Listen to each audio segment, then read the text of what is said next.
Now, Bruce, the plane's just touch and go. Where's it from and how much did it just pay? And it's been doing it for an hour. Well, it came from up there, Roddy, I saw it.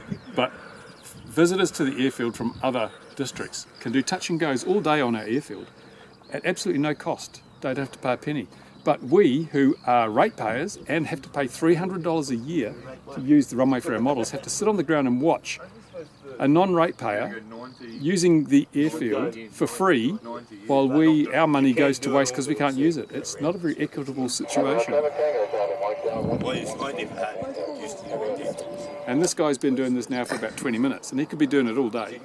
And so we have to sit here and watch him. Although we're the stakeholders in the airfield, we're the ones that pay the fees, pays nothing, gets priority. Makes no sense. So these 5 guys behind the camera and yourself, and these 3 over here, they're all waiting to fly, and you're grounded because this guy's touch and going and not paying a cent. Exactly.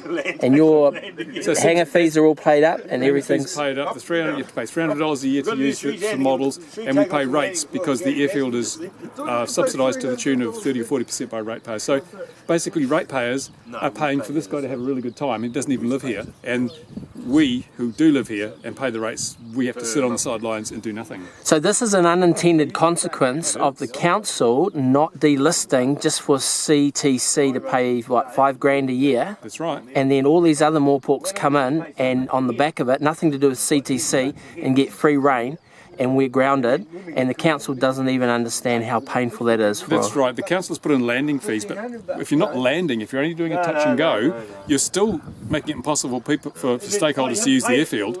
But the person doing the touch and goes has to pay nothing because there's no fee for doing touch and goes, only fees for landings. This guy's clever enough to know that. He doesn't land. And increasingly, people are no longer landing at the airfield, they're just doing a touch and go or doing circuits and touch and go. So they're using it totally for free. So if it was delisted, it would still not stop this guy doing touch and goes? If it was delisted, well, what we plan to do, Roddy, is we plan to try and lease the airfield over the summer because there's no one else using it. I mean, the full-size aviation is dead here. Lease it so that we can have people coming from around the country, around the world, including some of the world's top drone pilots, the Australian drone racing champion, the US drone racing champion. They're all very keen to come out here this summer with their entourages.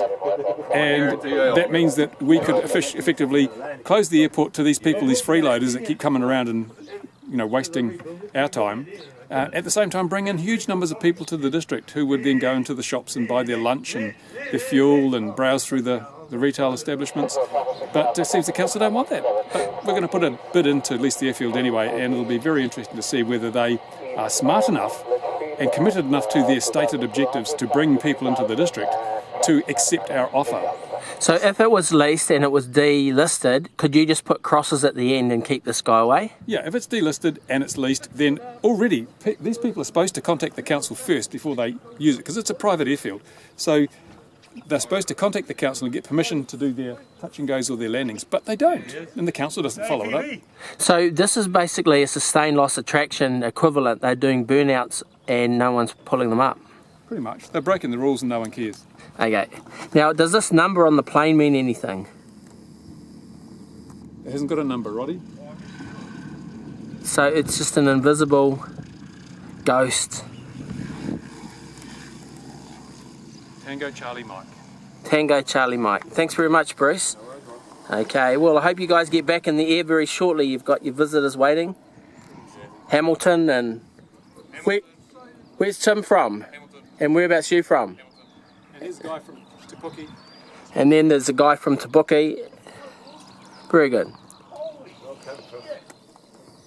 Mr. Te Puke. So people have travelled to fly.